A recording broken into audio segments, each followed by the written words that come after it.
형은 300만 원 받고 나는 사과 한 상자. 이게 말이 됩니까? 작은 아들 준호의 목소리가 떨립니다.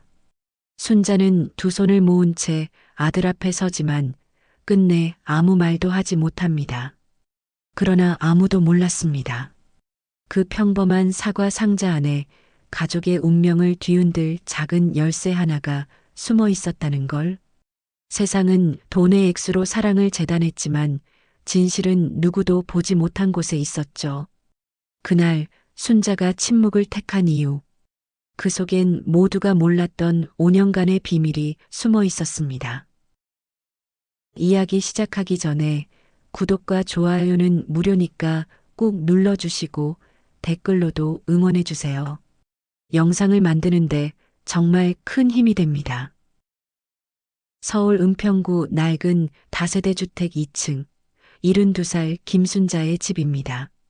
추석을 하루 앞둔 새벽 5시 벽식의 초침이 또각또각 울리는 가운데 순자는 부엌에 서 있습니다.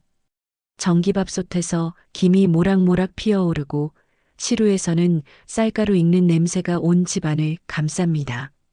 순자의 손은 오래된 나무 도마 위에서 송편을 빚고 있습니다. 손등 위로 갈라진 잔주름들이 희미한 새벽 불빛에 더욱 선명하게 드러납니다. 이 나이에도 또 송편을 빚네. 순자는 작게 혼잣말을 합니다. 손끝에 쑥가루가 묻어나고 반죽 사이로 팥소가 비칩니다. 명절이면 늘 하던 일이지만 해를 거듭할수록 손가락이 뻣뻣해집니다. 관절이 시큰거리고 어깨가 무겁습니다. 그래도 순자는 멈추지 않습니다. 명절엔 집에서 사람 냄새가 나야 한다고 그렇게 평생을 살아왔으니까요. 거실 선반 위에는 사진틀 하나가 놓여 있습니다. 남편 김영수의 영정사진입니다. 2020년 가을, 남편은 갑작스러운 뇌출혈로 세상을 떠났습니다. 그때 순자의 나이 67세였고 남편은 72세였습니다. 그로부터 5년이 흘렀습니다. 순자는 송편을 빚다가 문득 사진을 바라봅니다. 가슴이 쿵 하고 한번 내려앉습니다. 영감, 올해는 애들 다투지 않게 해줘. 순자는 낮게 중얼거립니다. 사진 속 남편은 여전히 환하게 웃고 있습니다. 순자의 눈시울이 뜨겁습니다. 남편이 살아있을 때는 명절이 이렇게 무겁지 않았습니다. 남편이 있었기에 두 아들도 조심했고 며느리들도 함부로 하지 못했습니다. 하지만 남편이 떠난 뒤 모든 게 달라졌습니다. 큰아들 민수는 점점 바빠졌고 작은아들 준호는 점점 힘들어졌습니다. 그리고 순자는 점점 외로워졌습니다. 순자는 부엌 서랍을 엽니다. 서랍 깊숙한 곳에서 하얀 봉투 하나를 꺼냅니다. 봉투는 두툼하고 안에는 300만 원이 들어 있습니다. 순자는 봉투를 쓰다듬으며 기억을 떠올립니다. 2020년 가을 남편이 쓰러졌을 때입니다. 급하게 병원에 실려갔고 중환자실 입원비가 필요했습니다. 그때 순자는 돈이 없었습니다. 남편의 수술비며 입원비를 감당할 수 없었습니다.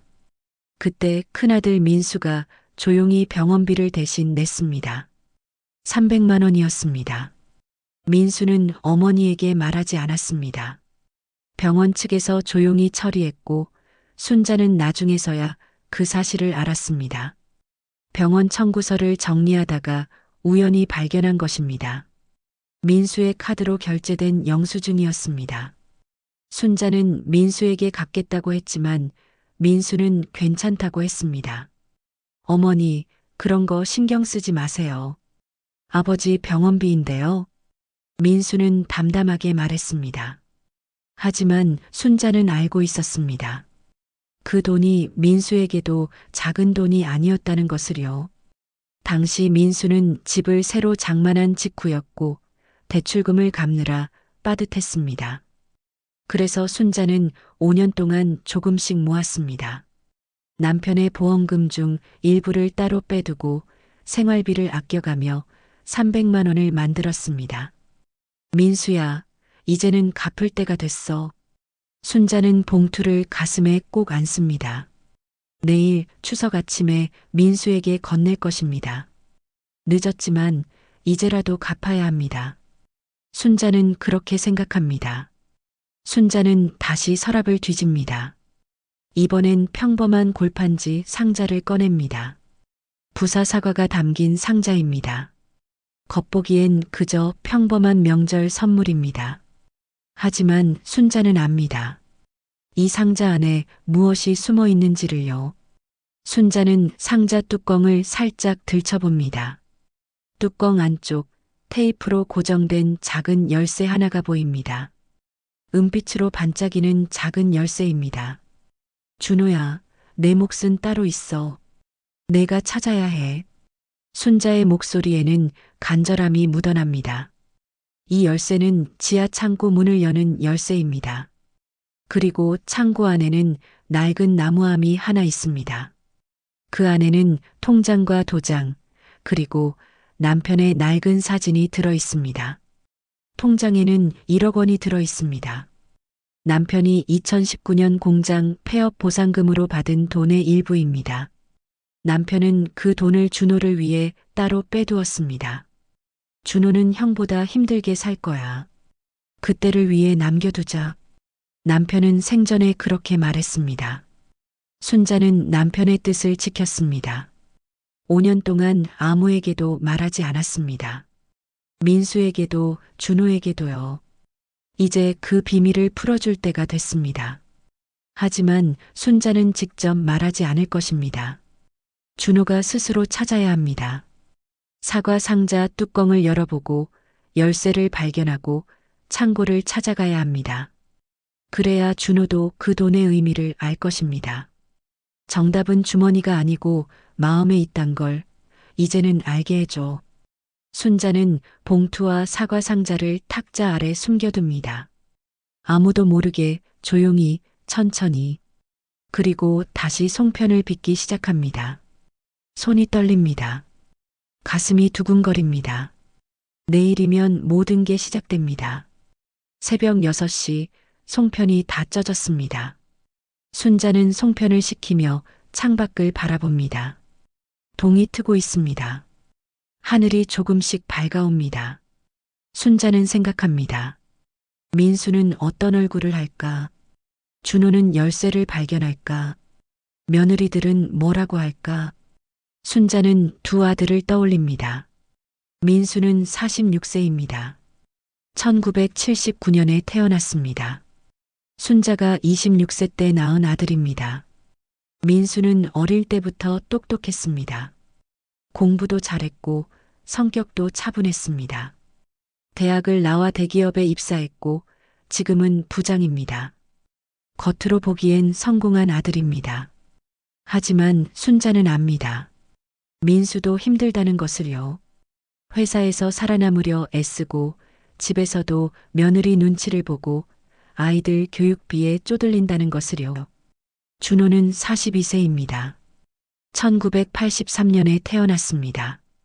순자가 30세 때 낳은 아들입니다. 준호는 어릴 때부터 그림을 좋아했습니다. 공부보다는 미술에 재능이 있었습니다.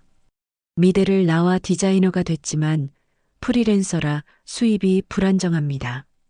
결혼도 늦게 했고 아이도 늦게 낳았습니다. 지금은 관악구 낡은 빌라에서 힘겹게 살고 있습니다. 순자는 준호가 안쓰럽습니다. 하지만 준호는 늘 밝습니다. 어머니 앞에서는 웃음을 잃지 않습니다. 두 아들 모두 내 자식이야. 누구 하나 더 사랑할 수 없어. 순자는 중얼거립니다. 하지만 세상은 그렇게 보지 않습니다. 세상은 숫자로 판단합니다. 300만 원과 사과 상자. 겉으로 보면 차별입니다. 하지만 속을 보면 공평합니다. 아니, 오히려 준호에게 더 큰 몫을 준 것입니다. 순자는 그걸 증명하고 싶습니다. 내일 추석 아침에요. 오전 8시 순자는 옷을 갈아입습니다. 남편이 좋아하던 연보라색 한복입니다. 2015년 결혼 40주년 때 남편이 사준 한복입니다. 순자는 거울을 봅니다. 주름진 얼굴, 흰 머리카락, 굽은 허리. 세월이 흘렀습니다. 하지만 순자의 눈빛만큼은 또렷합니다. 오늘 순자는 어머니로서 마지막 일을 할 것입니다. 영감, 내가 잘하는 거 맞지? 순자는 남편의 사진에게 묻습니다. 대답은 없습니다. 하지만 순자는 압니다. 남편이라면 이렇게 말했을 거라는 것을요. 순자야, 내 마음이 정답이야. 내가 옳다고 생각하면 그게 옳은 거야. 순자는 눈을 감습니다. 그리고 깊게 숨을 들이마십니다. 내일 모든 것을 내려놓겠습니다. 봉투와 사과 상자를, 오해와 섭섭함을, 그리고 5년간의 외로움을. 순자는 가방을 챙깁니다. 송편을 담고 봉투를 넣고 사과 상자를 챙깁니다. 준비가 끝났습니다. 밤이 깊어갑니다. 순자는 잠자리에 듭니다. 하지만 잠이 오지 않습니다. 가슴이 두근거립니다. 손이 떨립니다. 내일이면 추석입니다. 내일이면 모든 게 시작됩니다. 추석 아침입니다. 서울 강서구 큰아들 민수의 아파트 거실에는 명절 음식이 가득합니다. 식탁 위로 동그랑땡, 잡채, 전이 수북하게 쌓여 있습니다. 오전 10시 민수의 처가 식구들까지 모여 총 10명이 넘는 사람들이 거실을 가득 채우고 있습니다. 아이들의 웃음소리, 어른들의 대화 소리가 뒤섞입니다. 순자는 구석 소파에 앉아 있습니다. 손주들이 뛰어노는 모습을 바라보며 가방 속 봉투를 만지작거립니다. 손에 땀이 납니다. 이제 건넬 시간입니다. 순자는 천천히 일어섭니다. 민수야, 잠깐 이리 와봐. 순자의 목소리가 거실을 가릅니다. 민수가 넥타이를 고쳐 매며 다가옵니다. 지연도 부엌에서 나옵니다. 처가 어른들의 시선도 순자에게 쏠립니다.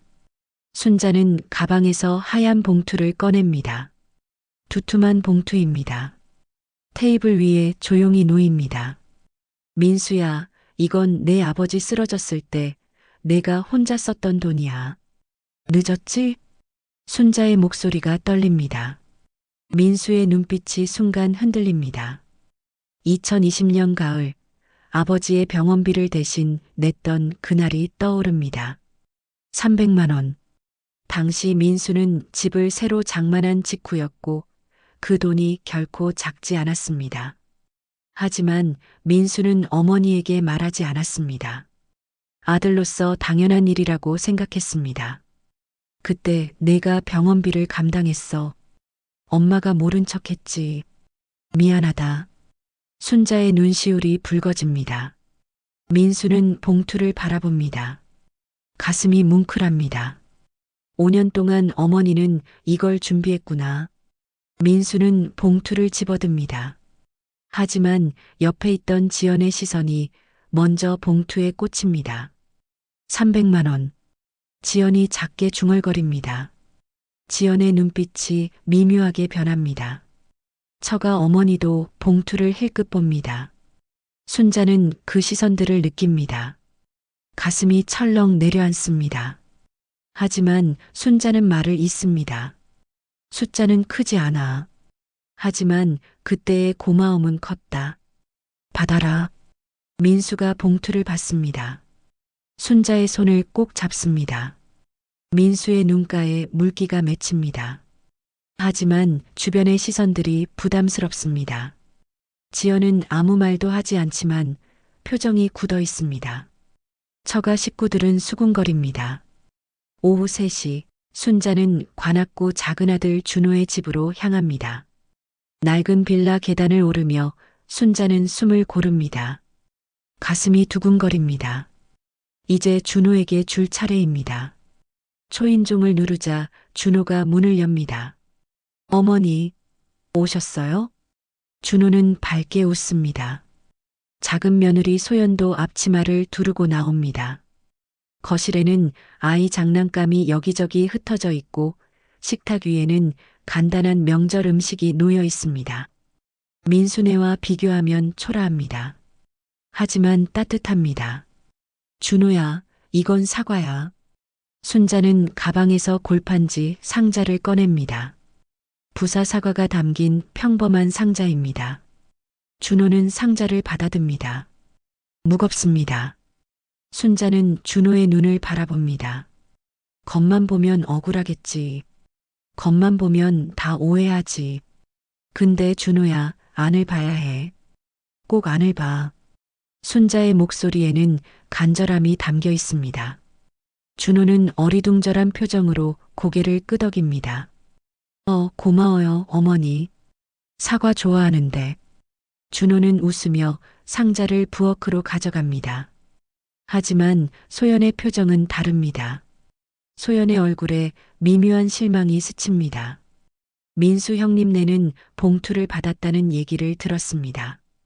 그런데 준호네는 사과 상자라니. 소연은 아무 말도 하지 않지만 유모차 손잡이를 쥔 손끝이 덜덜 떨립니다. 순자는 그 떨림을 봅니다. 가슴이 아립니다. 말하고 싶습니다. 사과 상자 뚜껑 안쪽을 보라고, 열쇠가 있다고, 그 열쇠로 창고를 열면 1억 원이 있다고. 하지만 순자는 참습니다. 준호가 스스로 찾아야 합니다. 그래야 그 돈의 의미를 알 것입니다. 준호야, 형한테 연락하지 마. 오늘은 각자 명절을 보내자. 순자는 신신당부합니다. 준호는 고개를 끄덕입니다. 순자는 집을 나섭니다. 계단을 내려가며 뒤를 돌아봅니다. 준호네 창문에서 불빛이 새어나옵니다. 순자의 가슴이 먹먹합니다. 다음 날 아침입니다. 추석 연휴 마지막 날인 9월 18일 월요일입니다. 순자는 아침 일찍 일어나 신문을 펼칩니다. 그런데 순자의 손이 멈춥니다. 포털 뉴스 메인 화면에 기사 하나가 떠 있습니다. 차별 용돈 논란, 큰아들에겐 300만 원, 작은아들에겐 사과 상자. 순자의 심장이 쿵쿵 뜁니다. 손이 떨려 신문을 제대로 잡을 수 없습니다. 기사를 클릭합니다. 사진이 보입니다. 민수네 식탁 위에 놓인 봉투, 준호네 부엌에 놓인 사과 상자. 누군가 사진을 찍어 올린 것입니다. 기사 내용은 더 충격적입니다. 서울에 사는 70대 노모가 추석 명절에 두 아들에게 차별적인 용돈을 준 사실이 알려져 논란이 되고 있다. 큰아들에게는 300만 원이 든 봉투를, 작은아들에게는 사과 한 상자를 건넸다는 것. 누리꾼들은 노골적인 차별이라며 비난하고 있다. 순자의 입술이 바짝 마릅니다. 댓글창을 내립니다. 악플이 수백 개입니다. 요즘도 저런 시어머니가 있나요? 작은아들 불쌍하네요. 사과 상자 받은 며느리 마음이 어떨까요? 돈 많으면 똑같이 주든가. 순자의 눈앞이 캄캄합니다. 누가 이런 짓을 했을까? 누가 우리 집 명절을 세상에 공개한 걸까? 순자는 휴대전화를 집어듭니다. 민수에게 전화를 걸려다 멈춥니다. 준호에게 전화를 걸려다 멈춥니다. 무슨 말을 해야 할까요? 오전 10시 순자의 집 앞에 낯선 사람들이 나타납니다. 카메라를 든 사람들, 마이크를 든 사람들입니다. 기자들입니다. 초인종이 울립니다. 순자는 문을 열지 않습니다. 하지만 기자들은 문 밖에서 소리칩니다. 어머님, 어머님, 왜 차별하셨어요? 큰아들과 작은아들을 다르게 대우하신 이유가 뭡니까? 작은아들 며느리와는 사이가 안 좋으신가요? 순자의 심장이 쿵쿵 비상벨처럼 요동칩니다. 숨이 막힙니다. 순자는 거실 바닥에 주저앉습니다. 손이 떨립니다. 머리가 하얗게 변합니다. 누가 여길 불렀지? 누가 우리 식탁을 판로에 올렸지? 순자는 중얼거립니다. 하지만 대답은 없습니다. 다만 문 밖에서 기자들의 목소리만 계속 들려옵니다. 순자는 남편의 사진을 바라봅니다. 사진 속 남편은 여전히 웃고 있습니다. 하지만 순자는 울고 있습니다. 순자의 작은 결정은 하루 만에 사람들의 밥거리가 되었습니다. 봉투와 사과 상자, 300만 원과 과일 한 상자. 세상은 겉만 봅니다. 세상은 숫자만 봅니다. 순자의 마음은, 순자의 진심은 아무도 보지 않습니다. 순자는 휴대전화를 꺼냅니다. 민수에게서 부재중 전화가 15통입니다. 준호에게서도 10통입니다. 하지만 순자는 전화를 받을 수 없습니다. 무슨 말을 해야 할지 모르겠습니다. 오후가 되자 기자들은 더 많아집니다. 동네 사람들도 수군거립니다. 순자는 커튼을 치고 집 안에 숨습니다. 어둠 속에 혼자 앉아 있습니다. 가슴이 무너집니다. 순자는 집 안에 숨어 있었지만 오래 버틸 수 없었습니다. 오후 4시 휴대전화가 다시 울립니다. 민수입니다. 순자는 떨리는 손으로 전화를 받습니다. 어머니, 어디세요? 지금 당장 만나야겠어요. 민수의 목소리가 차갑습니다. 순자는 가슴이 철렁 내려앉습니다. 민수는 이런 목소리를 낸 적이 없었습니다. 민수야, 나 집에 있어. 지금 갈게요. 아파트 지하 주차장에서 만나요. 집으로 올라가면 또 기자들 붙어요. 전화가 끊깁니다. 순자는 털썩 주저앉습니다. 민수가 화가 났구나. 순자는 외투를 걸치고 집을 나섭니다. 뒷문으로 빠져나가 골목길을 돌아 민수네 아파트로 향합니다. 기자들 눈에 띄지 않으려 모자를 푹 눌렀습니다. 오후 5시 민수네 아파트 지하 3층 주차장입니다. 형광등이 깜빡거리고 차 배기음이 울려 퍼집니다. 민수가 차에서 내립니다. 양복 넥타이를 맨 채입니다. 표정이 굳어 있습니다. 순자는 천천히 다가갑니다. 민수야. 어머니, 이런 건 조용히 해야죠. 회사 사람들이 다 봤어요. 민수의 목소리가 날카롭습니다. 순자는 가슴이 찢어집니다. 하지만 순자는 차분하게 대답합니다. 그날 병원비 내가 대신 냈을 때도 조용했지. 그래서 오늘도 조용히 갚고 싶었어. 민수의 표정이 순간 흔들립니다. 하지만 곧 다시 굳어집니다. 민수의 휴대전화가 울립니다. 지연입니다. 민수가 전화를 받습니다. 스피커폰입니다. 지연의 목소리가 주차장에 울려 퍼집니다. 여보, 지금 맘카페에 우리 집 얘기 다 올라왔어요. 사진까지 떴어요. 이미지 타격이에요. 지연의 목소리가 떨리고 있습니다. 순자는 지연의 목소리를 듣고 가슴이 무너집니다. 며느리도 아들도 모두 다 상처받고 있구나. 세상이 다 알아요, 어머니. 이제 어떻게 하시려고요? 지연의 목소리가 차갑습니다. 순자는 아무 말도 할 수 없습니다. 민수가 전화를 끊습니다. 그리고 순자를 바라봅니다. 어머니, 준호한테는 왜 사과만 주셨어요? 차라리 안 주시는 게 나았어요. 민수의 말이 가슴에 꽂힙니다. 순자는 입술을 깨뭅니다. 말하고 싶습니다. 사과 상자 안에 열쇠가 있다고, 준호 몫은 1억 원이라고. 하지만 순자는 참습니다. 아직 때가 아닙니다. 민수야, 엄마를 믿어라. 엄마는 너희 둘 다 똑같이 사랑해. 그런데 왜 이렇게 하셨어요? 세상 사람들이 뭐라고 하는지 아세요? 민수의 목소리가 높아집니다. 순자는 고개를 숙입니다. 눈물이 떨어질 것 같아 꾹 참습니다. 민수는 한숨을 쉬며 차에 올라탑니다. 당분간 연락 안 드릴게요. 회사 일 정리하고 연락드릴게요. 차가 출발합니다. 순자는 주차장에 홀로 남습니다. 형광등이 깜빡거립니다. 순자의 그림자가 바닥에 길게 늘어집니다. 순자는 벽에 기대섭니다. 다리에 힘이 풀립니다. 다음 날 오전입니다. 순자는 집에서 나와 동네 시장으로 향합니다. 장을 봐야 합니다. 하지만 시장에 도착하자마자 순자는 멈춥니다. 사람들의 시선이 느껴집니다. 수군거리는 소리가 들립니다. 저 할머니 아니에요?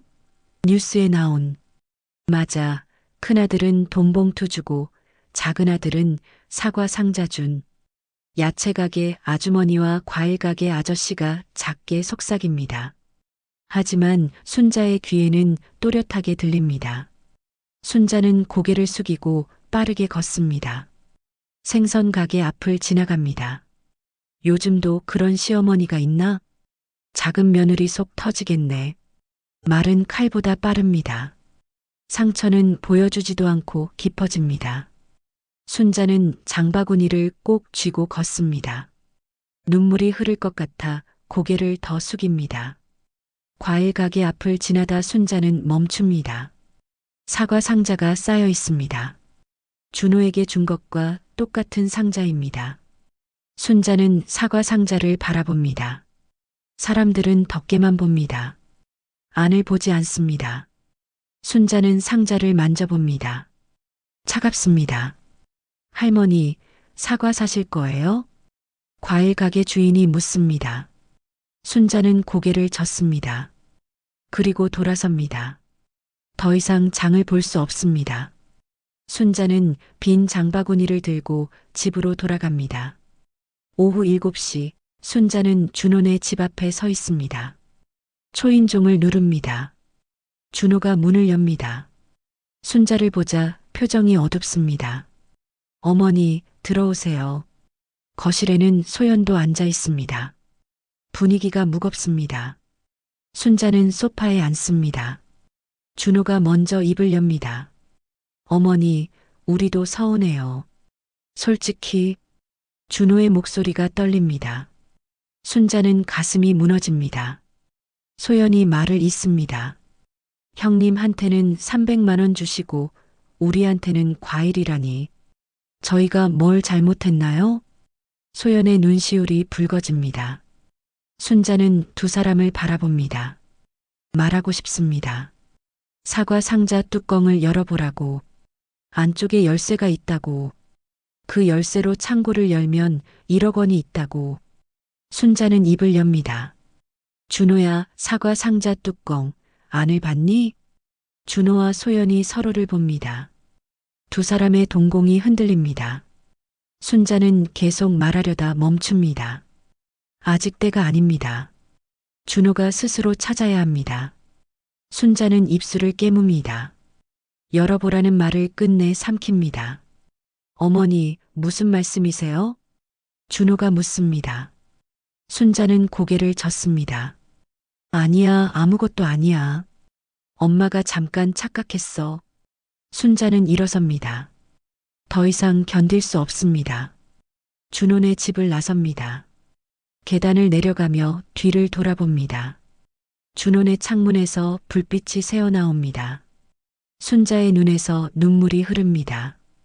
밤 10시 순자는 집에 돌아와 홀로 앉아 있습니다. 거실 불을 끕니다. 어둠 속에 앉아 남편의 사진을 바라봅니다. 영감, 내가 틀렸나? 내가 너무 서툴렀나? 순자의 목소리가 떨립니다. 사진 속 남편은 여전히 웃고 있습니다. 하지만 순자는 울고 있습니다. 순자는 서랍을 엽니다. 지하 창고 열쇠의 복사본을 꺼냅니다. 반짝이는 은빛 열쇠입니다. 순자는 열쇠를 쥐고 흐느낍니다. 준호야, 왜 안 찾니? 왜 사과 상자를 안 열어보니? 순자는 중얼거립니다. 하지만 준호는 모릅니다. 준호는 사과 상자를 부엌 한 구석에 그냥 두었을 것입니다. 뚜껑도 열지 않고요. 순자는 가슴이 답답합니다. 휴대전화가 울립니다. 모르는 번호입니다. 순자는 전화를 받지 않습니다. 하지만 문자가 옵니다. 인터뷰 요청드립니다. 방송국 기자입니다. 순자는 휴대전화를 끕니다. 세상과 단절하고 싶습니다. 순자는 이불을 뒤집어 쓰고 누웁니다. 눈을 감지만 잠이 오지 않습니다. 민수의 차가운 목소리, 준호의 떨리는 눈빛, 소연의 붉은 눈시울이 머릿속을 맴돕니다. 순자의 작은 결심은 이제 가족 모두를 상처 입히고 있습니다. 봉투와 사과 상자. 순자의 진심은 아무도 모릅니다. 세상은 겉만 보고 판단합니다. 순자는 혼자 어둠 속에서 울고 있습니다. 다음 날 저녁 8시입니다. 순자는 텔레비전을 켭니다. 저녁 뉴스 시간입니다. 앵커의 목소리가 거실을 채웁니다. 시청자 제보 영상입니다. 추석 명절, 한 노모가 두 아들에게 서로 다른 선물을 준 사건이 논란이 되고 있습니다. 화면이 바뀝니다. 민순의 식탁 위에 놓인 봉투, 준호네 부엌에 놓인 사과 상자. 누군가 몰래 찍은 영상입니다. 순자의 손이 떨립니다. 화면은 이어집니다.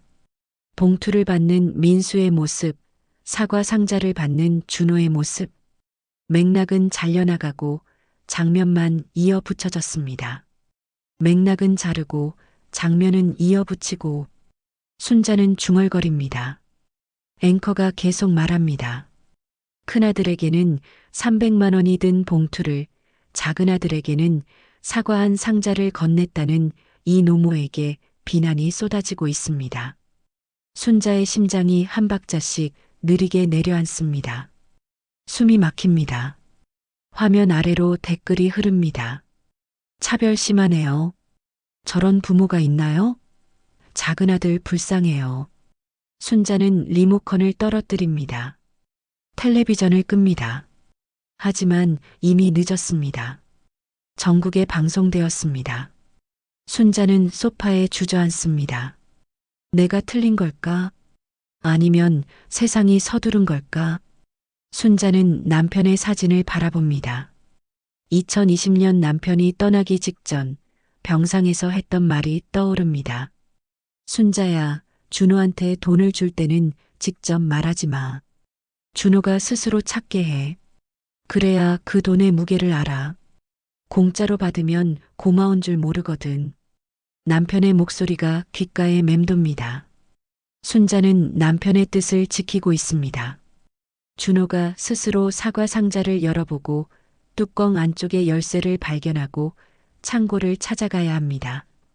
그래야 아버지의 마음을, 어머니의 마음을 알 수 있습니다. 하지만 준호는 아직 열어보지 않았습니다. 영감, 이렇게 고생할 줄 알았으면 그냥 말할 걸 그랬어. 근데 당신 말대로 하고 싶어? 준호가 스스로 깨달아야 해. 순자는 눈물을 닦습니다. 또 다른 이유도 있습니다.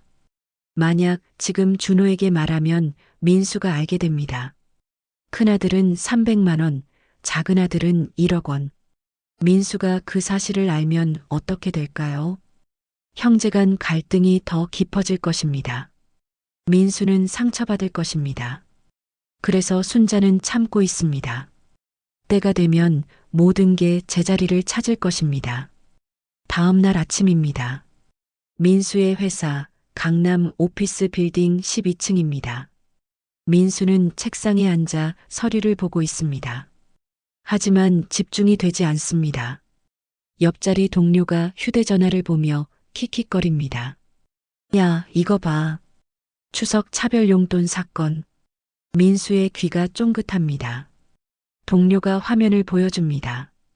포털 뉴스입니다. 민수네 식탁 사진이 보입니다. 민수의 얼굴이 하얗게 질립니다. 이 집 큰아들 불쌍하네. 300만 원 받았다고 욕먹잖아. 동료의 말이 민수의 가슴을 찌릅니다. 민수는 자리에서 일어납니다. 화장실로 향합니다. 거울 앞에 섭니다. 얼굴이 창백합니다. 민수는 세면대를 움켜잡습니다. 오후 2시 민수는 부장실로 호출됩니다. 부장이 노트북을 돌려 보여줍니다. 뉴스 기사입니다. 민수 씨, 이거 자네 집 아닌가? 민수는 아무 말도 할 수 없습니다. 부장이 한숨을 쉽니다. 요즘 회사 이미지가 예민해. 구조조정 시기이기도 하고 조용히 좀 해. 민수는 고개를 숙입니다. 가슴이 무너집니다. 회사에서 살아남기도 힘든데 이런 일까지 터졌습니다. 민수는 부장실을 나와 어머니에게 전화를 겁니다. 하지만 순자는 전화를 받지 않습니다. 저녁 7시 민수는 집에 돌아옵니다. 지연이 거실 소파에 앉아 있습니다. 휴대전화를 들고 무언가를 보고 있습니다. 민수가 다가가자 지연이 작게 말합니다. 여보, 부장님한테 전화 왔어. 나도. 지연은 민수 회사 홍보팀에서 일합니다. 지연의 목소리가 떨립니다. 자료 보내래. 어머님 거는 우리가 수습하래. 민수는 넥타이를 풉니다. 소파에 털썩 앉습니다. 지연이 민수의 손을 잡습니다. 여보, 회사 이미지 요즘 예민하잖아. 우리 어떡해? 민수는 대답하지 않습니다. 창밖을 바라봅니다. 어머니가 준 봉투. 그 돈이 지금은 독처럼 느껴집니다. 민수는 생각합니다. 내가 준 건 고마움인데 내가 받은 건 소문이었구나. 민수의 손끝이 떨립니다. 지연이 부엌으로 가서 물을 가져옵니다. 민수는 물을 마십니다. 하지만 목이 메입니다. 같은 시각 관악구 준호의 집입니다. 소연이 부엌에서 설거지를 하고 있습니다. 싱크대 옆에 사과 상자가 놓여 있습니다. 며칠째 그대로입니다. 소연은 상자를 바라봅니다. 가슴이 답답합니다. 사과를 꺼내 냉장고에 넣어야겠다고 생각합니다. 소연은 상자를 들어 올립니다. 뚜껑을 엽니다. 사과들이 가지런히 놓여 있습니다. 소연은 사과를 하나씩 꺼냅니다. 마지막 사과를 꺼낼 때 뚜껑 안쪽에 뭔가 붙어 있는 게 보입니다. 소연은 뚜껑을 뒤집어 봅니다. 테이프로 붙여진 작은 열쇠입니다. 은빛으로 반짝입니다. 소연의 동공이 흔들립니다. 심장이 쿵쿵 뜁니다. 소연은 열쇠를 떼어냅니다. 손에 쥡니다. 차갑습니다. 소연은 열쇠를 바라봅니다. 이게 뭘까? 어머니가 그렇게 말씀하셨던 게 이거였나? 사과 상자 뚜껑 안을 봤니? 어머니의 목소리가 떠오릅니다. 소연은 거실로 나갑니다. 준호가 노트북 앞에 앉아 작업을 하고 있습니다. 소연은 준호를 부르려다 멈춥니다. 입술을 깨뭅니다. 말해야 할까? 소연은 열쇠를 주머니에 넣습니다. 아직 말하지 않기로 합니다. 왜일까요? 소연도 모릅니다. 하지만 뭔가 두렵습니다. 이 열쇠가 무엇을 여는지 모르지만 지금 말하면 안 될 것 같습니다. 민수 형님네 눈치가 무섭습니다. 만약 이 열쇠가 중요한 거라면 민수 형님이 알게 되면 어떻게 될까요? 소연은 생각합니다. 조금만 더 기다려보자. 어머니가 다시 오시면 그때 물어보자. 소연은 열쇠를 서랍 깊숙이 숨깁니다. 그리고 아무 일 없었다는 듯 설거지를 마저 합니다. 하지만 가슴은 두근거립니다. 손은 떨립니다. 밤 11시 순자는 집에서 홀로 앉아 있습니다. 꽃무늬 앞치마 끈을 꽉 묶습니다. 손이 떨립니다. 순자는 생각합니다. 준호는 열쇠를 찾았을까? 아니면 아직도 모를까? 순자는 휴대전화를 듭니다. 준호에게 전화를 걸려다 멈춥니다. 참아야 합니다. 준호가 스스로 찾아야 합니다. 순자는 창밖을 바라봅니다. 달이 떠 있습니다. 남편이 좋아하던 달입니다. 순자는 중얼거립니다. 영감, 내가 잘하고 있는 거 맞지? 조금만 더 기다리면 되지? 대답은 없습니다. 다만 달빛만 순자의 얼굴을 비춥니다. 순자의 얼굴에는 주름이 가득합니다. 눈가에는 눈물 자국이 있습니다. 순자는 고요한 어둠 속으로 가라앉습니다. 사실도 증거 없으면 거짓이 됩니다. 노인의 말은 더욱 그렇습니다. 순자는 그걸 뼈저리게 느끼고 있습니다. 9월 22일 금요일 오전입니다. 소연은 밤새 잠을 이루지 못했습니다. 서랍 속 열쇠가 머릿속을 떠나지 않습니다. 준호는 아침 일찍 미팅을 나갔고 아이는 어린이집에 보냈습니다. 소연은 홀로 집에 남았습니다. 소연은 서랍을 엽니다. 은빛 열쇠가 반짝입니다. 손에 쥡니다. 차갑습니다. 소연은 생각합니다. 이 열쇠가 무엇을 여는 걸까? 어머니는 왜 사과 상자에 숨겨두셨을까? 가슴이 두근거립니다. 소연은 결심합니다. 어머니께 직접 물어봐야겠다고. 오전 11시 소연은 은평구 순자의 집으로 향합니다. 초인종을 누릅니다. 순자가 문을 엽니다. 순자는 소연을 보고 놀랍니다. 소연아, 무슨 일이야? 어머니, 잠깐 들어가도 될까요? 소연은 집 안으로 들어갑니다. 거실 소파에 앉습니다. 가방에서 열쇠를 꺼냅니다. 테이블 위에 놓습니다. 순자의 눈이 커집니다. 심장이 쿵쿵 뜁니다. 어머니, 이게 사과 상자 뚜껑 안쪽에 붙어 있었어요. 소연의 목소리가 떨립니다. 순자는 열쇠를 바라봅니다. 드디어 찾았구나. 순자의 눈시울이 뜨겁습니다. 찾았구나. 그래, 찾았어. 순자는 소연의 손을 꼭 잡습니다. 소연이 묻습니다. 이게 뭐예요? 무슨 열쇠예요? 순자는 깊게 숨을 들이마십니다. 이제 말할 때가 됐습니다. 지하 창고 열쇠야. 우리 집 지하에 창고가 있어. 거기 가봐. 소연의 동공이 흔들립니다. 순자가 계속 말합니다. 준호 아버지가 남긴 거야. 준호 몫이야. 가서 확인해봐. 나무함이 있을 거야. 소연은 벌떡 일어섭니다. 순자도 따라 일어섭니다. 두 사람은 아파트 지하로 내려갑니다. 구석진 곳에 낡은 창고 문이 있습니다. 번호판에는 302호라고 적혀 있습니다. 순자의 집 호수입니다.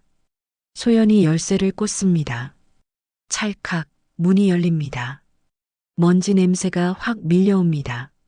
전등을 켭니다. 어둡고 좁은 공간입니다. 구석에 낡은 나무함이 하나 놓여 있습니다. 순자가 나무함을 가리킵니다. 소연이 다가갑니다. 나무함을 엽니다. 손이 떨립니다. 안에는 통장, 도장, 그리고 낡은 사진이 들어 있습니다. 소연이 통장을 집어듭니다. 준호 명의입니다. 통장을 펼칩니다. 잔액란에 적힌 숫자 1억 원, 1억 원입니다. 소연의 손이 부르르 떨립니다. 숨이 막힙니다. 통장 첫 페이지에 연필로 쓴 메모가 있습니다. 아버지 병원비 준호목, 공장 보상금 일부, 2019년 8월. 준호야, 힘들 때 쓰렴. 아빠가. 소연의 얼굴이 하얗게 변합니다. 눈에서 눈물이 쏟아집니다. 하지만 그 눈물은 기쁨의 눈물만이 아닙니다. 죄책감의 눈물도 섞여 있습니다. 소연은 바닥에 주저앉습니다. 어머니, 어머니. 소연의 목소리가 떨립니다. 순자가 소연을 부축합니다. 괜찮아, 소연아. 이게 준호 몫이야. 두 사람은 창고를 나와 집으로 올라갑니다. 소연은 계속 통장을 붙잡고 있습니다. 순자는 소연에게 따뜻한 차를 끓여줍니다. 소연은 차를 마시며 눈물을 흘립니다. 오후 2시 준호가 집에 돌아옵니다. 소연이 거실 테이블에 통장을 펼쳐놓고 앉아 있습니다. 준호는 통장을 봅니다. 자신의 이름이 적혀 있습니다. 잔액을 봅니다. 1억 원. 준호의 다리에 힘이 풀립니다. 소파에 주저앉습니다. 이게 뭐야? 소연이 모든 것을 설명합니다. 사과 상자의 열쇠, 창고의 나무함, 아버지의 메모. 준호는 통장을 들고 메모를 읽습니다. 아버지의 손글씨입니다. 준호의 눈에서 눈물이 흘러내립니다. 아빠, 엄마. 준호는 통장을 가슴에 안고 울부짖습니다. 6년 전 아버지가 쓰러졌을 때 병원비를 내지 못했던 자신을 아버지는 잊지 않았습니다. 준호 몫을 따로 챙겨뒀습니다. 소연은 준호를 안아줍니다. 두 사람은 한참을 울었습니다. 오후 5시 순자의 휴대전화가 울립니다. 민수입니다. 어머니, 지금 집에 계세요?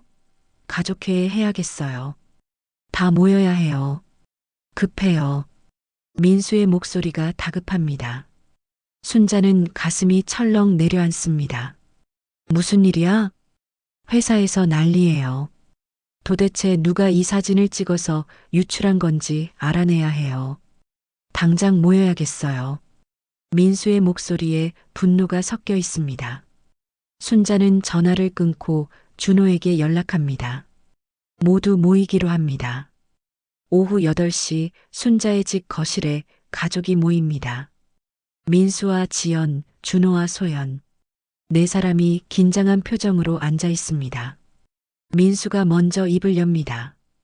도대체 누가 이런 짓을 한 거예요?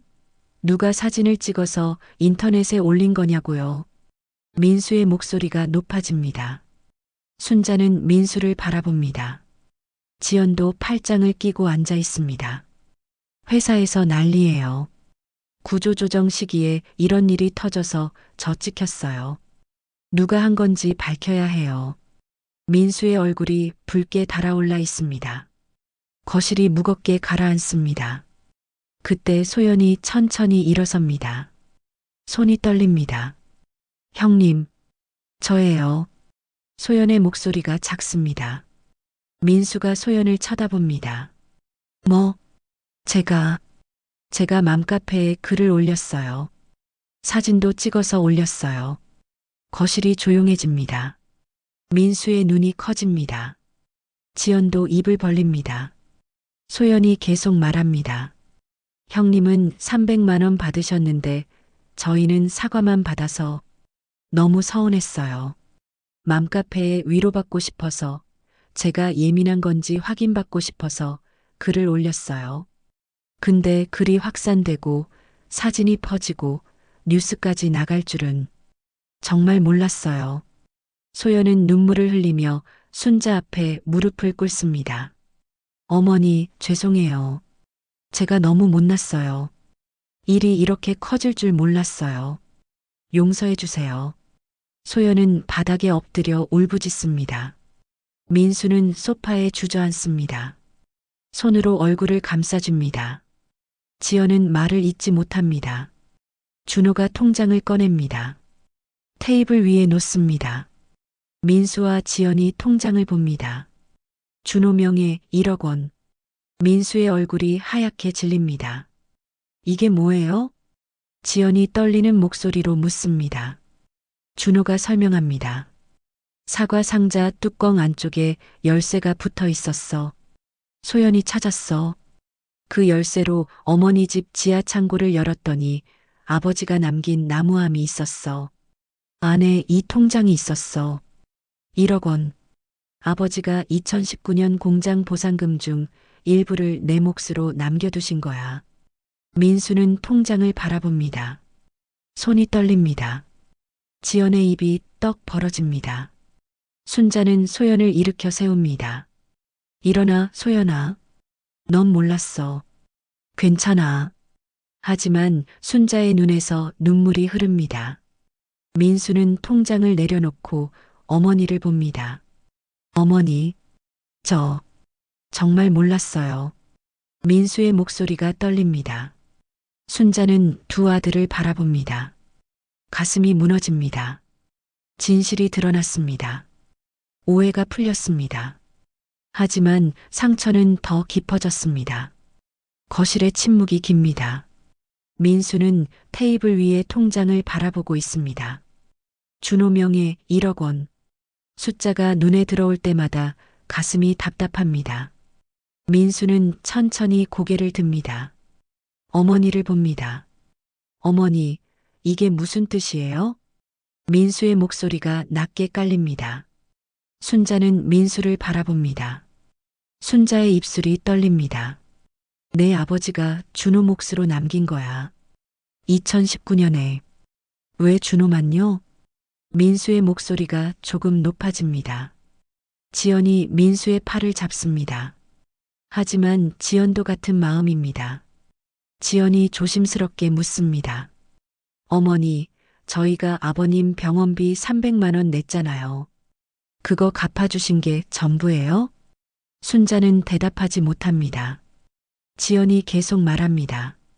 준호는 1억 원 받고 저희는 300만 원이요? 이건 너무한 거 아니에요? 지연의 목소리에 떨림이 섞입니다. 민수가 벌떡 일어섭니다. 아버지는 왜 이렇게 하신 거예요? 저도 아버지 아들인데. 형이라고 다 잘 사는 줄 아세요? 민수의 목소리가 거실을 울립니다. 순자는 민수를 바라봅니다. 가슴이 찢어집니다. 순자는 떨리는 목소리로 설명합니다. 민수야, 내 아버지는 내가 직장이 있으니까 괜찮다고 생각하셨어. 근데 준호는 프리랜서라 불안하니까. 어머니, 민수가 순자의 말을 자릅니다. 저도 힘들어요. 직장 있다고 안정적인 게 아니에요. 지금 회사 구조조정 중이고 대출금 갚느라 빠듯하고 아이들 교육비에 허리 휘어요. 근데 왜 저만 이렇게 취급받아야 해요? 민수의 눈시울이 붉어집니다. 순자는 아무 말도 할 수 없습니다. 준호가 형을 바라봅니다. 형, 나도 몰랐어. 아빠가 이렇게 남겨두신 줄. 너는 좋겠다. 1억이나 받아서. 민수의 말이 차갑습니다. 준호는 입을 다뭅니다. 소연은 바닥에 주저앉아 울고 있습니다. 지연은 팔짱을 끼고 창밖을 바라봅니다. 우리 이제 어떡해요? 회사에서 찍혔는데 동생네는 1억 받았다는 소문까지 나면. 지연의 목소리가 차갑습니다. 민수는 더 이상 말하지 않습니다. 외투를 집어듭니다. 저 먼저 가볼게요. 민수는 문을 박차고 나갑니다. 지연도 가방을 들고 따라 나갑니다. 문이 쾅 닫힙니다. 거실에는 순자, 준호, 소연만 남습니다. 순자는 소파에 주저앉습니다. 가슴이 무너집니다. 내가 너무 늦었나? 애들 상처가 너무 컸나? 순자는 중얼거립니다. 준호가 어머니의 손을 잡습니다. 어머니, 형이 지금 화난 거예요. 시간 지나면 이해할 거예요. 하지만 순자는 압니다. 민수의 상처가 깊다는 것을요. 형제는 이제 갈라졌습니다. 돈이 형제를 갈랐습니다. 밤 11시입니다. 준호와 소연은 집으로 돌아갔습니다. 순자는 홀로 남았습니다. 거실 불을 끕니다. 어둠 속에서 남편의 사진을 바라봅니다. 영감, 내가 너무 늦었어. 애들이 다 상처받았어. 순자는 남편의 유품 상자를 꺼냅니다. 서랍 깊숙한 곳에 보관하던 상자입니다. 뚜껑을 엽니다. 남편의 시계, 안경, 낡은 지갑이 들어 있습니다. 순자는 유품을 하나씩 만져봅니다. 남편의 체온이 느껴지는 것 같습니다. 순자는 붓펜을 꺼냅니다.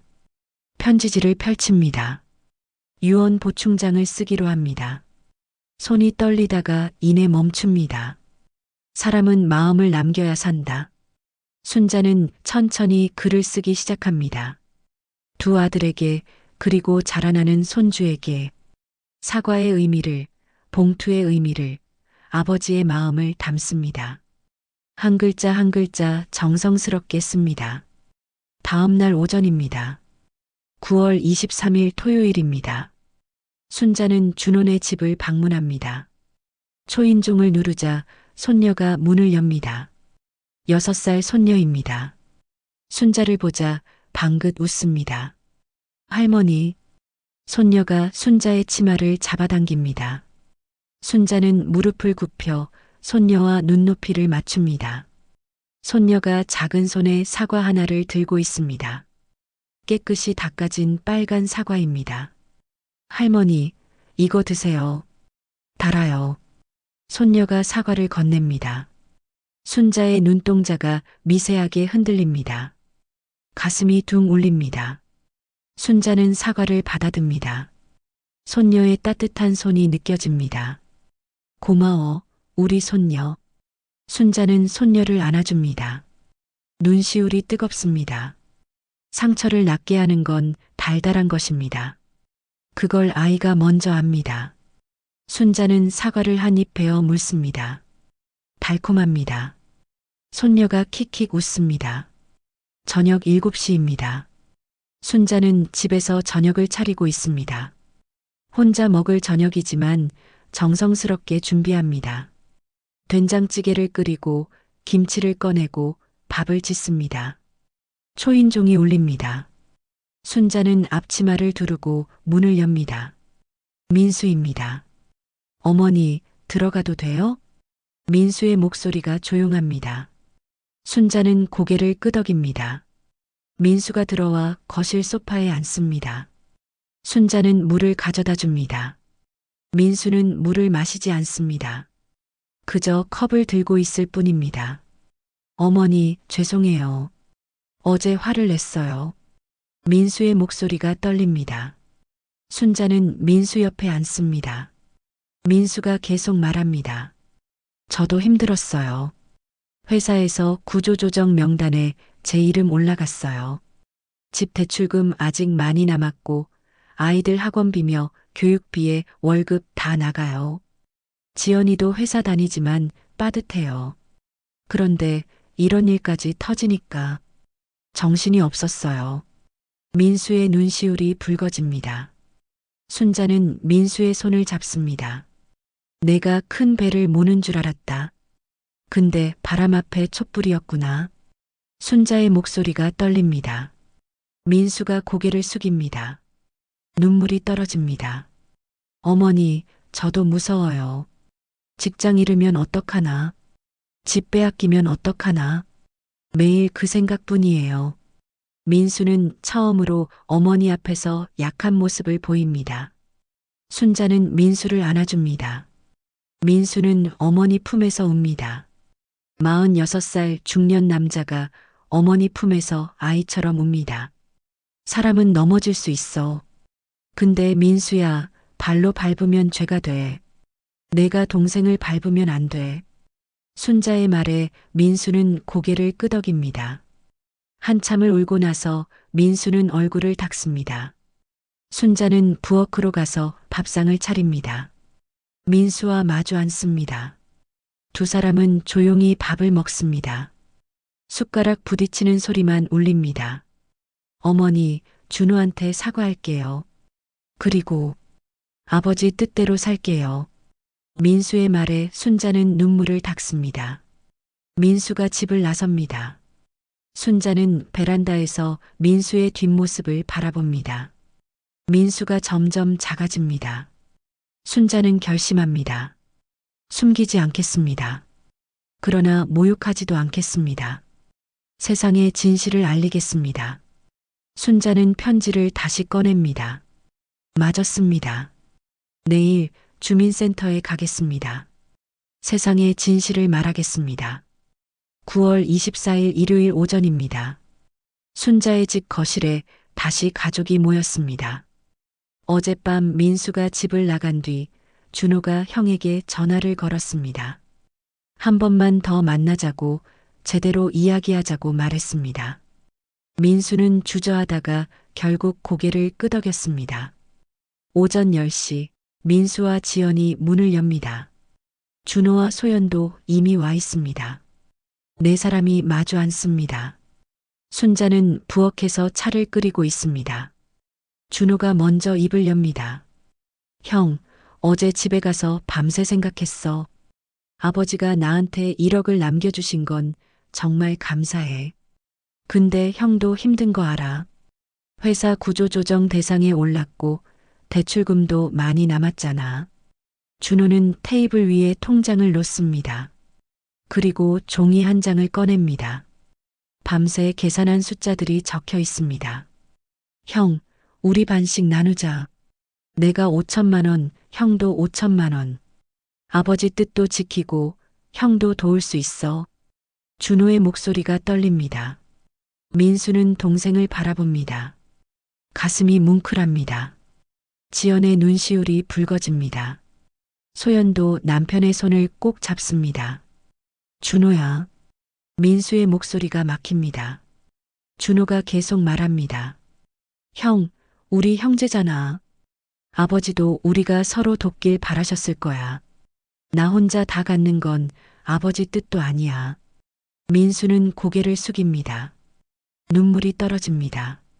순자가 부엌에서 나와 두 아들을 바라봅니다.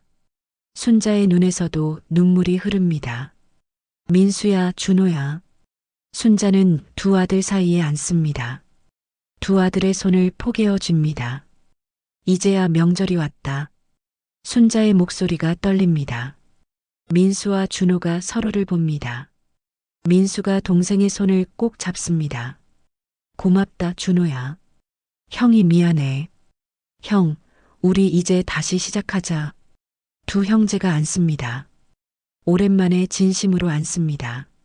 지연과 소연도 눈물을 닦습니다.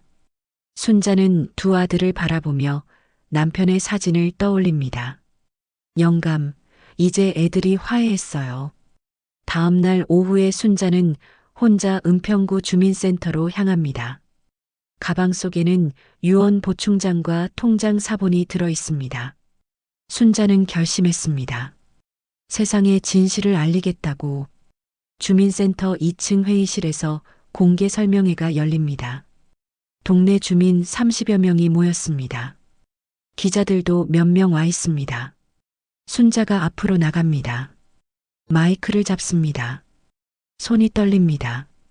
하지만 순자는 또렷하게 말합니다. 안녕하세요. 저는 김순자입니다. 72살입니다. 회의실이 조용해집니다. 순자가 계속 말합니다. 추석에 큰아들한테 300만 원을 줬습니다. 작은아들한테는 사과 상자를 줬습니다. 세상은 저를 차별하는 어머니라고 했습니다. 근데 사과 상자 뚜껑 안쪽에 열쇠가 있었습니다. 순자는 가방에서 열쇠를 꺼냅니다. 은빛으로 반짝입니다. 사람들이 술렁입니다. 이 열쇠로 지하 창고를 열면 나무함이 있습니다. 그 안에 통장이 있습니다. 작은아들 명의로 1억 원이 들어 있습니다. 제 남편이 2019년 공장 보상금 중 일부를 작은아들 몫으로 남겨둔 겁니다. 회의실이 다시 술렁입니다. 순자는 통장 사본을 들어 보입니다. 300만 원은 큰아들이 아버지 병원비를 대신 낸 것에 대한 늦은 감사였습니다. 내가 서툴렀습니다. 설명이 늦었습니다. 그러나 거짓은 없었습니다. 순자의 목소리가 회의실을 가득 채웁니다. 한 주민이 손을 듭니다. 그럼 왜 처음부터 말씀 안 하셨어요? 순자는 그 주민을 바라봅니다. 제 남편이 그러셨어요. 작은아들이 스스로 찾게 하라고. 공짜로 주면 고마운 줄 모른다고. 그래서 열쇠를 숨겨뒀습니다. 순자의 대답에 사람들이 고개를 끄덕입니다. 기자 한 명이 질문합니다. 어머님, 그럼 왜 이 일이 뉴스까지 났습니까? 순자는 잠시 멈춥니다. 소연의 얼굴이 떠오릅니다. 하지만 순자는 며느리를 감쌉니다. 누군가 온라인에 올렸습니다. 오해로 시작됐습니다. 그 사람도 몰랐습니다. 이렇게 커질 줄은. 순자는 그렇게만 말합니다. 설명회는 1시간 동안 이어집니다. 순자는 모든 질문에 답합니다. 주민들의 표정이 조금씩 부드러워집니다. 다음 날입니다. 9월 25일 월요일 오후입니다. 순자에게 전화가 옵니다. 방송국입니다. 어머님, 저희 저녁 종합뉴스에 출연하실 수 있으세요? 생방송으로 진실을 말씀해 주세요. 순자는 잠시 망설입니다. 그리고 대답합니다. 알겠습니다. 나가겠습니다. 저녁 7시입니다. 방송국 스튜디오입니다. 순자는 분장실에서 화장을 받고 있습니다. 거울 속 자신을 바라봅니다. 주름진 얼굴, 흰 머리카락. 하지만 눈빛만큼은 또렷합니다. 어머님, 준비되셨어요? 스태프가 묻습니다. 순자는 고개를 끄덕입니다. 스튜디오로 들어갑니다. 카메라가 여러 대 서 있습니다. 앵커가 순자를 맞이합니다. 의자에 앉습니다. 조명이 밝습니다. 5초 전 4, 3, 2. 빨간 램프가 켜집니다. 생방송이 시작됩니다. 앵커가 말합니다. 시청자 여러분 안녕하십니까? 오늘은 추석 차별 용돈 논란의 당사자이신 김순자 어머님을 모셨습니다. 카메라가 순자를 비춥니다. 순자는 카메라를 똑바로 바라봅니다. 어머님, 그동안 힘드셨죠? 앵커의 질문에 순자는 고개를 끄덕입니다. 네, 힘들었습니다. 근데 제 잘못도 있습니다. 설명을 제대로 안 했으니까요. 순자는 차분하게 모든 것을 설명합니다.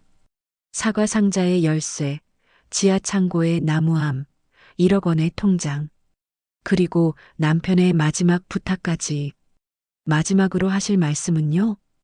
앵커가 묻습니다. 순자는 잠시 생각합니다. 그리고 카메라를 똑바로 보며 말합니다. 사람은 겉껍질만 봅니다. 그러나 집이 집인 건 문짝이 아니라 열쇠입니다. 안을 봐야 합니다. 마음을 봐야 합니다. 순자의 말에 스튜디오가 조용해집니다. 앵커도 잠시 말을 잇지 못합니다. 그때 화면 하단에 자막이 뜹니다. 추석 차별 용돈 최초 제보, 편집 왜곡 확인, 내부자 유출 정황 포착. 앵커가 자막을 읽습니다. 순자도 자막을 봅니다. 가슴이 두근거립니다. 방송국이 왜곡을 인정했습니다. 내부자 유출을 시사했습니다. 방송이 끝나고 순자는 분장실로 돌아갑니다. 휴대전화를 확인합니다. 민수에게서 문자가 왔습니다. 어머니, 잘 보았습니다. 자랑스러워요. 준호에게서도 문자가 왔습니다. 어머니, 수고하셨어요. 사랑해요. 순자는 눈물을 닦습니다. 이제 진실이 세상에 전해졌습니다. 여론이 조금씩 바뀌고 있습니다. 순자는 방송국을 나와 집으로 향합니다. 밤하늘에 별이 반짝입니다. 9월 27일 수요일 오후입니다. 순자의 집에서 고소한 냄새가 납니다. 사과 파이를 굽는 냄새입니다. 부엌에서 순자가 오븐을 열어봅니다. 노릇노릇하게 구워진 파이가 보입니다. 순자는 오븐 장갑을 끼고 파이를 꺼냅니다. 식탁 위에 놓습니다. 초인종이 울립니다. 순자가 문을 엽니다. 민수와 지연 그리고 손주 2명이 서 있습니다. 아이들이 할머니를 보자 달려옵니다. 할머니, 할머니. 순자는 무릎을 굽혀 손주들을 안아줍니다. 민수가 과일 바구니를 들고 들어옵니다. 지연도 손에 꽃다발을 들고 있습니다. 어머니, 이거 드세요. 지연이 꽃다발을 건넵니다. 순자는 꽃을 받아듭니다. 향기가 납니다. 순자의 눈시울이 뜨겁습니다. 잠시 후 준호와 소연 그리고 어린 손녀도 도착합니다. 거실이 사람들로 가득 찹니다. 아이들의 웃음소리가 집안을 울립니다. 순자는 부엌에서 식탁을 차립니다. 사과 파이를 접시에 담고 차를 끓이고 과일을 씻어냅니다. 자, 다들 앉아라. 순자의 목소리가 따뜻합니다. 가족들이 식탁 주위에 둘러앉습니다. 민수와 준호가 나란히 앉습니다. 오랜만에 형제가 나란히 앉았습니다. 순자는 두 아들을 바라봅니다. 가슴이 벅찹니다. 이제야 명절이 왔네. 순자는 중얼거립니다. 민수가 어머니의 손을 잡습니다. 어머니, 그동안 미안했습니다.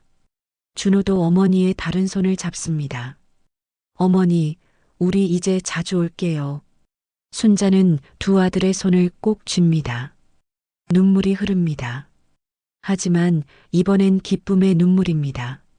지연이 사과 파이를 잘라 나눠줍니다. 손주들이 파이를 한 입 베어 물며 웃습니다. 할머니, 이거 진짜 맛있어요. 손주의 말에 순자는 환하게 웃습니다. 식탁 위로 웃음이 번집니다.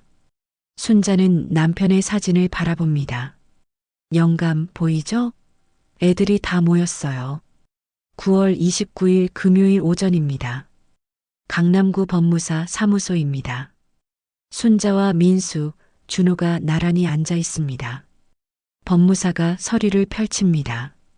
김순자님께서 유언 보충장을 작성하셨습니다. 지금부터 낭독하겠습니다.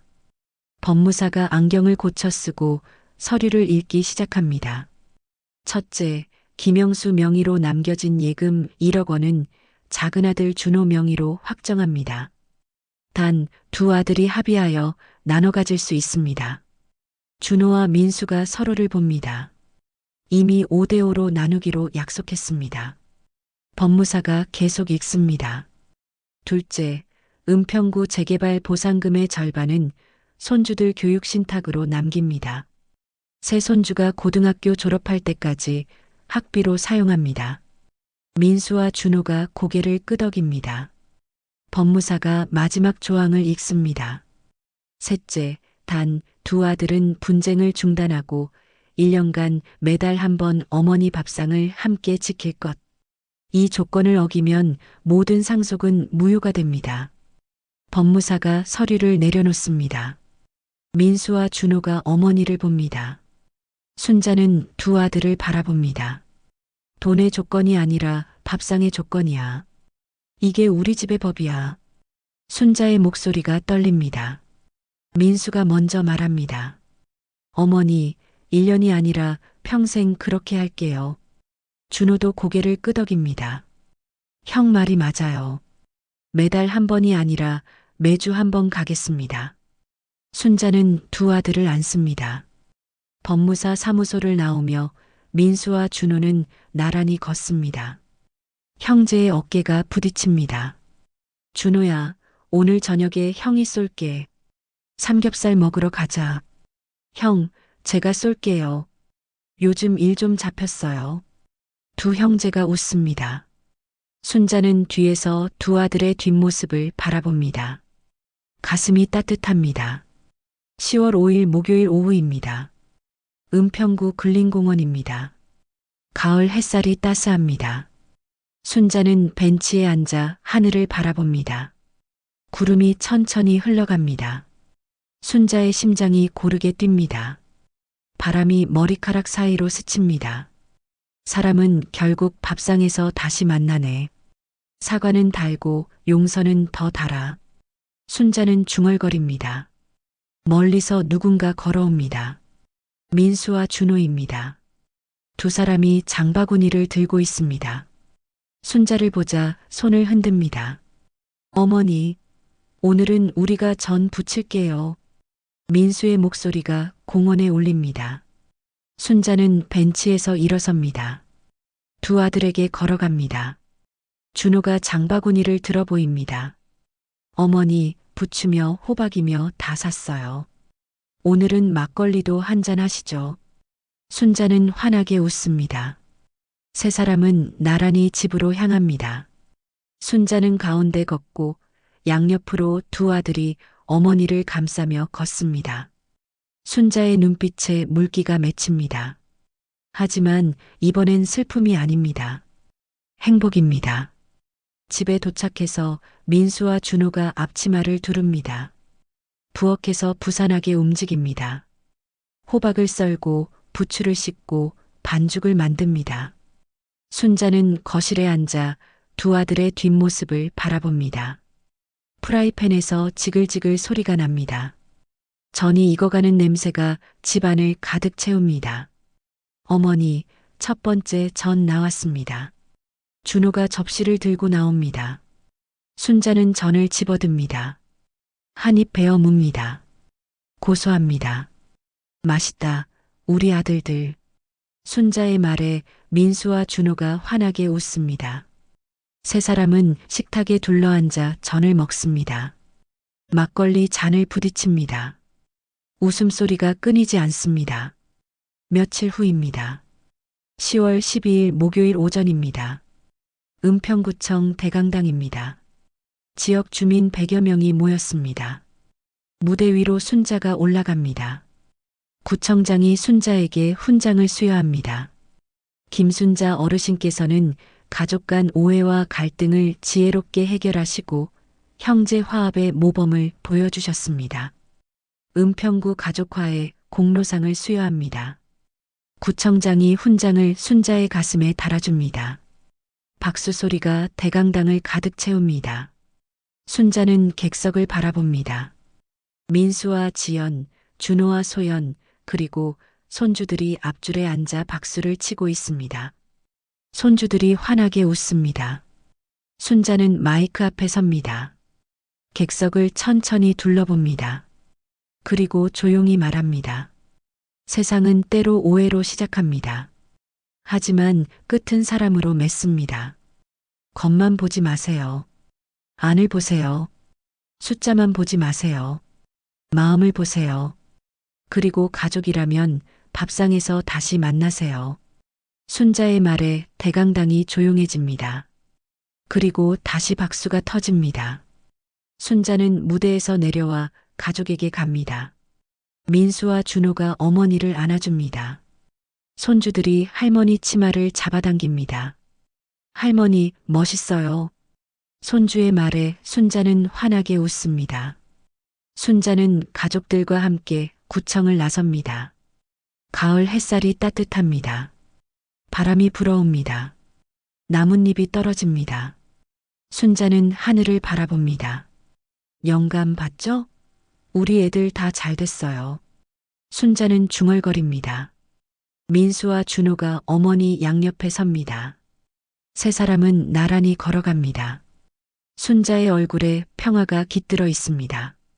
72년을 살아온 삶의 무게가 이제는 가볍습니다.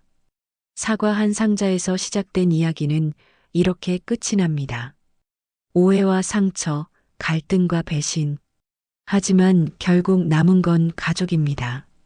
밥상입니다. 사랑입니다. 순자는 오늘도 손주들을 위해 송편을 빚을 것입니다. 그리고 매달 한 번 두 아들과 함께 밥상에 앉을 것입니다. 오늘 이야기 마음에 와닿으셨나요? 혹시 다 들으셨다면 잘 들었습니다라는 한마디만 남겨주시면 큰 힘이 됩니다.